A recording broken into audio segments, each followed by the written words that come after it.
Thank you, Mr. Chairman. Secretary Hegseth, your written testimony on page 20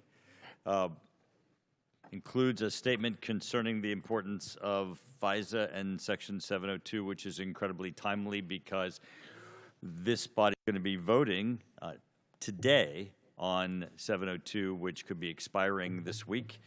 You state this vital tool keeps Americans safe, provides critical intelligence to our warfighters, and is subject to a rigorous system of oversight by all three branches of government to guarantee the protection of the constitutional rights of the American people.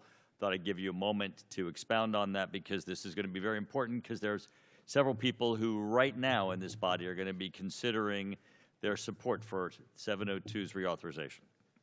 Well, thank you for that opportunity, Congressman. Yes, this department strongly supports the reauthorization of FISA 702.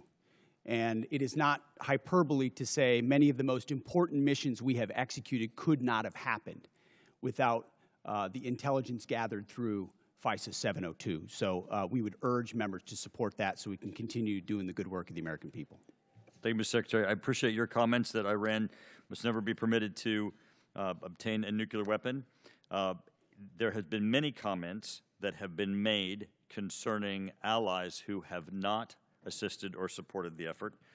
General Caine, there have been many allies who have been essential for us to be able to execute the functions necessary both for Midnight Hammer and for the current ongoing operation. I'd like to ask you to speak for a moment about the essential aspect of the allies that are supporting the effort. There are bases that are necessary, are forward operating facilities, both our allies in the Middle East, both our NATO allies, those in Europe, throughout. We would not be able to undertake this current operation without the use and support of facilities that we have in our bases throughout NATO, Europe, and the Middle East. If you could, for a moment, expound on the integral nature of our facilities that include those bases that are located within our allies. Well, Congressman, from a purely military standpoint, allies and alliances are important.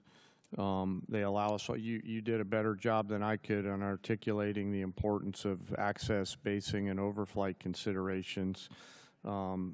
You know, who those allies are and the quality of those alliances are left our civilian leaders, but certainly we appreciate those allies who've helped us and assisted us along the way. General, you would describe them as having been essential.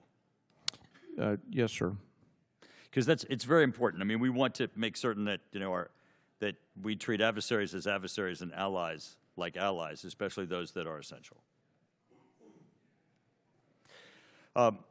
The King was here yesterday, and as he was speaking, he received a standing ovation when he implored this body to continue our support for Ukraine.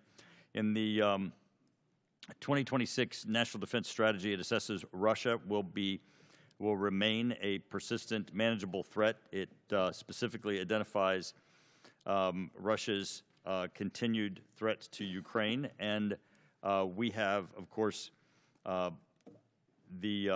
currently the presidential continued drawdown authority that can support Ukraine, and also the President Trump announced Pearl, the prioritized Ukraine requirements list, and in the FY 2026 NDAA, there is the $400 million that is included in the European capacity building within the defense security cooperation. General, the last time it went on the House floor with respect to funding for Ukraine, there was a vote in the House of over 300 members of the House that supported Ukraine. Could you please give us a description of some of the things currently that we're doing operationally to support Ukraine? Congressman, a few of those are probably left for classified session. We continue through our security assistance group Ukraine to assist with some information sharing matters. UCOM continues. But you would describe it as continuous and ongoing and essential for Ukraine with U.S. support. Sir, much of the Gentleman's relationship. time's expired. Support journalism you trust. Support PBS News. Donate now, or even better, start a monthly contribution today.